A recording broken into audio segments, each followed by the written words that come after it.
Hello.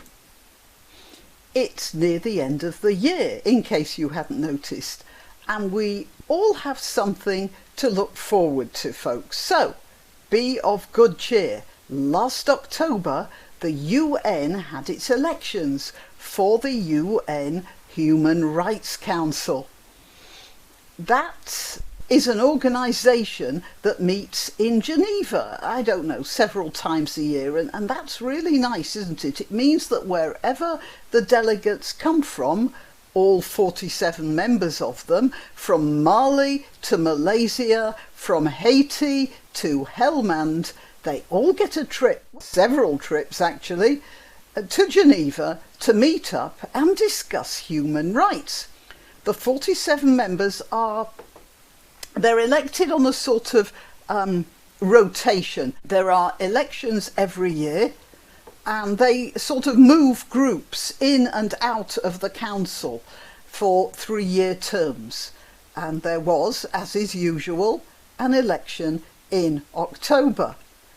And coincidentally enough, there were 18 candidate states, and there were 18 seats available, meaning that all 18 candidates got elected to the 18 seats.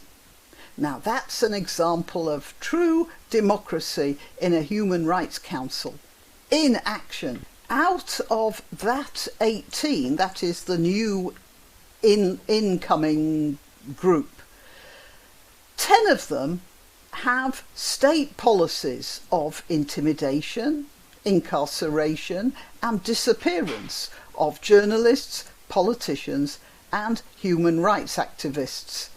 They also, many of them also feature cruel and degrading and arbitrary arrests and imprisonment, and what is known in polite society as extrajudicial executions. The new members are, if you're interested, Bolivia, China, Côte d'Ivoire, Cuba, France, Gabon, Malawi, Mexico, Nepal, Pakistan, the Russian Federation, Senegal, Ukraine, the United Kingdom and Uzbekistan. In the case of China, political prisoners have their organs harvested, just so you know. So as well as preserving human rights, China is also preserving human lives. Well, at least the lives of the rich, who can afford the products of their organ factories. One other, which I shall not name because, well, it has tentacles that reach rather far, is a country that indulges in the poisoning of political opponents in their countries of exile. In one notable case, that happened in the United Kingdom. A British passerby picked up the remains of a bottle that had contained the poison with which political exile was going to be attacked, and she herself died of the poisoning. But hey, you know, accidents happen. But for all that, those meetings, apart from the opportunities for the delegates to get chocolates at the airport in Geneva and to sample the delights of a local delicacy called tartine au senovie, which is really just Marmite actually, but you know, it's Swiss, so it's got to be healthy.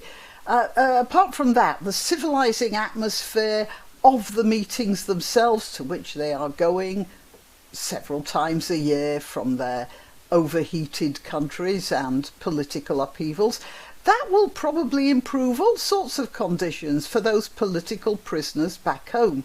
And can't you just imagine the meetings? The UK opens by saying something like, now, gentlemen, it is most likely to be gentlemen, I suppose, should we discuss a charter for the humane treatment of prisoners, political or criminal?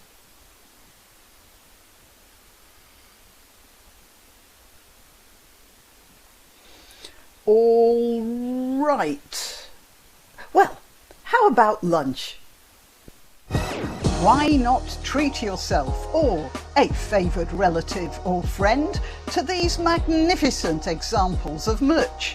The mugs and t-shirts come in the Graniopteryx design or Granbo with a firearm or the more deadly knitting needles.